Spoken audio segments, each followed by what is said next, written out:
bon, ça roule. C'est bon, ça roule. Bon. Il fait noir, hein?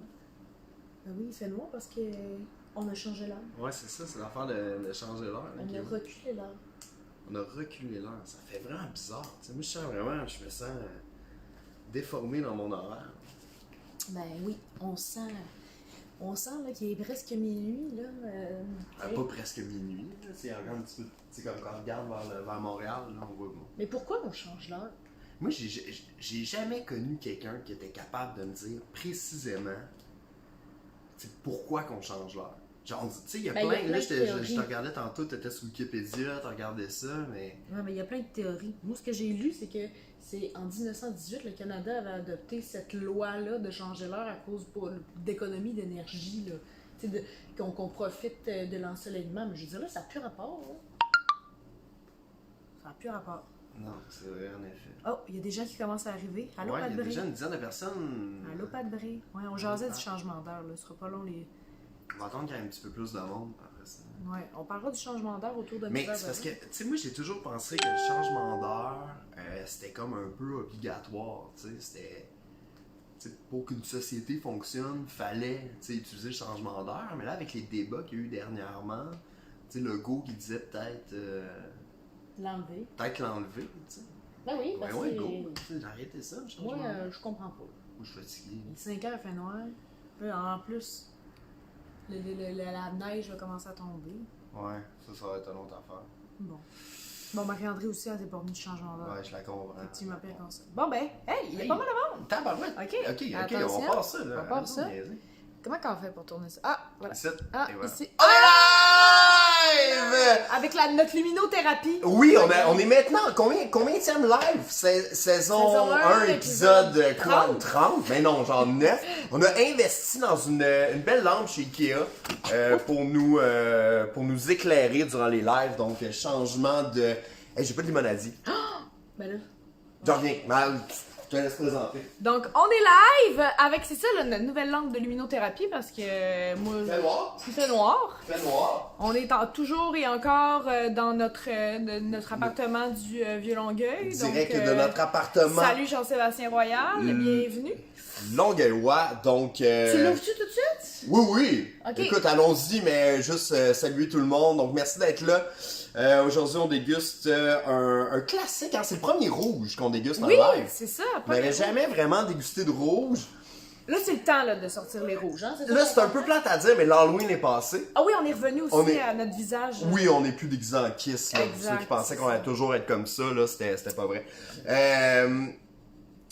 Ouais, donc l'Halloween est passé, on se met un petit peu en mode Noël. T'as dit Halloween. En mode temps des fêtes. Fait que vraiment pour les prochains lives, on va surtout déguster des rouges et des vins effervescents. Mais avec lunettes. Non, mais t'as dit Halloween, là. Je voulais juste le souligner, là. C'est parce que ça se dit pas Halloween, c'est Halloween. Halloween. C'est ça. Absolument. Donc, allons-y avec ce marathon de rouge. Commençons avec un vignoble chouchou chez la boîte à vin. Il s'agit du vignoble Val-Caudalie.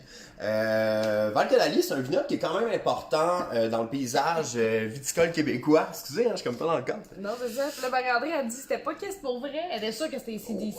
En tout cas, vous regarderez le live d'avant. La semaine dernière. Donc voilà, Val-Caudalie, qui est un vignoble qui est bien important dans le paysage viticulture du Québec, sont situés à Denham, sont vraiment à Denham, sur la route entre Denham et Fredericksburg, donc entre les deux. Le vignoble va être en coteau, donc c'est vraiment pour y aller, en fait, pour les touristes, faire de l'œnotourisme chez Val-Caudalie, c'est vraiment l'idéal parce que le site est extraordinaire.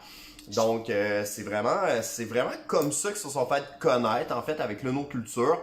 Ils sont proches, du vignoble, leur pailleur, de chez Union Libre, Château de Cartes, ainsi de suite. Vous voyez, là, Je suis sûre que vous avez déjà... c'est sûr que vous êtes déjà allés, là. En fait, si vous avez fait la route des vins dans les cantons de l'Est, c'est sûr que vous avez passé par Val-Caudalie. S'ils sont pas allés, c'est sûr qu'ils ont déjà vu la bouteille ou le logo, là. C'est connu, c'est comme... C'est très connu. En fait, ils sont connus, oui, à cause de l'œnotourisme comme ça, mais également à cause de leur fameux vermouth, hein. Ouais, effectivement. Le vermouth de chez Val-Caudalie, il est listé, on le voit dans plusieurs bars à la SAQ, donc c'est un produit qui est bien connu au Québec. Val Caudalie, c'est trois gars qui sont super tripants, qui ont ouvert ça au début des années 2000. Donc Julien, Guillaume et Alexis. C'est 3 vignerons qui se complètent. Donc chacun, en fait, ont leur force dans le vignoble qui font... le résultat, en fait, va toujours être des vins qui va être... oui, Sommelier Nordique, t'as raison, on les connaît bien.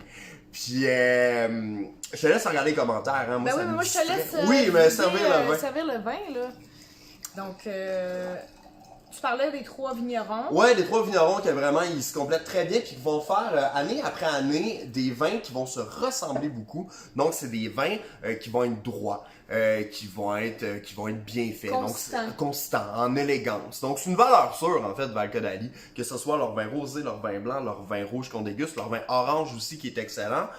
On a toujours une valeur sûre à petit prix avec nos amis de chez Val Caudalie.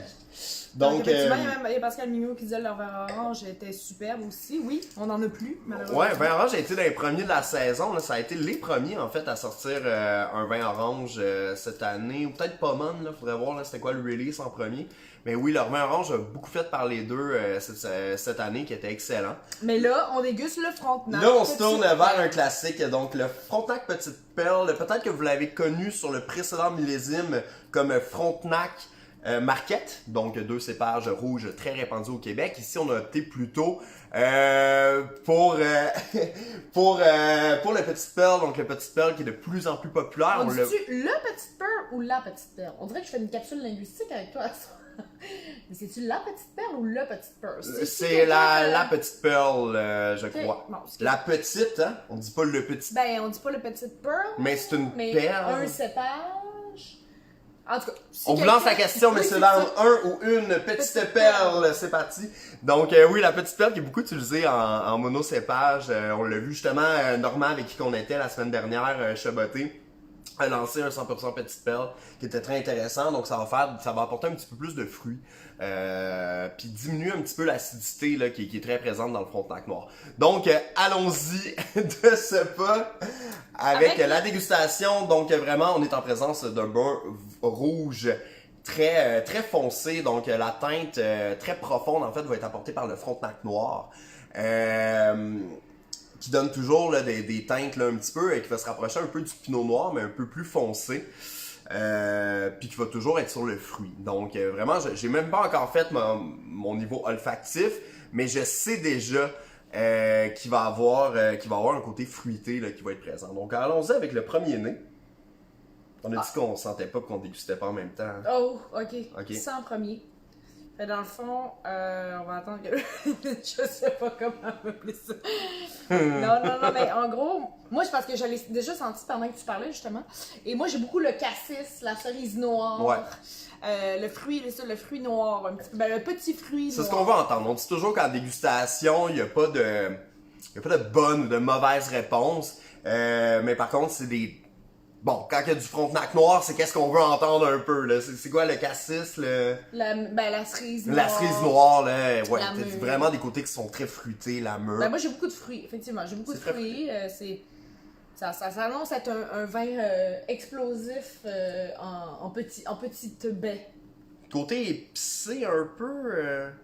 Ben, ouais, un petit peu comme cardamome, quelque chose... le cassis, là. Ouais, le cassis, il pop, là. Le cassis, il t'explose dans le nez, là. Ça, c'est ça. En tout cas, moi, ça, c'est une odeur que j'affectionne particulièrement. Quand ça sent le cassis, j'ai le goût de le boire. Là-dessus... Révélation, quand ben non, mais moi, quand ça sent le cassis, je sais pas, ça me... Les petites liqueurs de cassis, là, les vins. l'huile de truffe. Tu sais, quand tu sens l'huile de truffe... Mais des fois, l'huile de truffe, quand il y en a trop, là. Oui, je suis certaine de cuisine de restaurant, là, tu rentrais là. Ouais, mais trop de cassis aussi, c'est pas mieux, là. Ouais. Tout est dans le dosage. Et là, je crois que ça va être un vin très bien équilibré, très bien dosé. Alors, je vais goûter en premier, si tu veux bien. J'aime bien la question de Patrice. Est-ce que le Petite Perle serait comme le Cabernet du Québec? Il y a quelque chose de Cabernet Franc, justement. Quelque chose qui va peut-être se lier, là, justement. Du côté végétal? Ou... Ouais, on peut retrouver des notes, là, vraiment, dans les deux. C'est une belle comparaison. Bravo, Pat Bré. On dirait qu'il a fait ses recherches. Il a fait ses recherches. Donc, ben, en tout cas, moi, je suis allée goûter. Je sais pas s'il y en a qui l'ont avec eux aussi. Là. Je pense qu'il y en a que oui, parce que tu dis que Dave sent la cerise. C'est ce qu'on va entendre, là, justement, si vous avez des impressions, des idées de qu'est-ce qui vous vient, en fait, au nez. En tout cas, moi, en bouche, ce que j'ai, c'est encore une fois beaucoup de fruits, beaucoup de cerises, très très présent. C'est très bien équilibré, l'acidité est très bien contrôlée. Donc, on a une belle acidité qui fait saliver puis ressortir les arômes de fruits, là, en fait. Là. C'est vraiment ça qu'on a. Moi, tu sais, il n'y a rien qui me dérange, en fait. Tu sais, des fois, avec du Frontenac noir, c'est un petit peu ça le défi, en fait, c'est de contrôler cette fameuse acidité-là. Mais comme souvent au Québec, là, on en parle souvent. Mais il y a beaucoup de matière, même si c'est pas un vin qui est hyper corsé. Pour ceux qui aiment les vins corsés, tu sais, souvent quand vous venez à la boîte à vin, je dis ouais, la fameuse pastille aromatique et charnue, c'est moins évident d'aller la chercher là, avec des produits locaux. Par contre, là, ici, il y a un beau corps, il y a des tanins qui sont présents, belle longueur en bouche. C'est un oui, mais beau c'est produit. pas corsé, là. C'est pas corsé. On reste sur le fruit. On reste sur le fruité. fruit. C'est très fruité. Mais d'ailleurs, on parlait du temps des fêtes là, un petit peu avant. Fait que justement, pour l'accord, c'est quand qu'on a parlé du temps des fêtes? au début du podcast. Ah, c'est un podcast? Au début du live, là. Excuse-moi. Au début du live, ouais. Fait que ça pourrait être intéressant, ça. Tu sais, où est-ce qu'on met du... Ben, moi, là, par exemple, ça, je vois ça avec des pâtes. Belle pâte aux tomates. La lasagne. Une lasagne avec ça. Oui, venir justement l'acidité, le côté fruit confit, peut-être venir un petit peu diminuer l'acidité de la tomate. C'est ça. Ça peut être intéressant, ouais. Puis, tu sais, le côté aussi fruité va venir trancher avec le côté un peu plus gras du fromage. Ouais, avec une bonne lasagne. Bonne lasagne. Ça, traditionnelle, là, sauce à la viande. Ouais. Ouais, ça serait bon. Ça serait bon. Je sais pas s'il y a d'autres gens qui ont des... Ah, Carl, il dit qu'il y a une petite finale vanillée. Ouais, effectivement, il y a un petit côté sucré, justement, fruit confit. Un fruit confit, effectivement, un petit sucre résiduel. C'est vrai que ça frôle le gâteau aux fruits. Ouais, mais à place de ton gâteau aux fruits, tu sais, qu'est-ce que tu manges dans le temps des fêtes, là? Ben, on mange la tourtière, la dinde. Tu sais, tu veux mettre un beau vin rouge élégant qui va plaire à tout le monde. Beau rapport qualité-prix aussi. À toute la famille, on est à 20$ la bouteille, tout le monde va aimer ça. Ben, c'est sûr. Non, mais c'est sûr, je veux dire, c'est un vin qui est hyper accessible, qui est très bien équilibré, on le dit, on le répète. Ça montre aussi parfaitement qu'est-ce que le terroir québécois peut donner en termes de vignes hybrides, avec des cépages comme le Frontenac et la Petite Perle. Donc, tarte au chocolat, que Marie-André dit.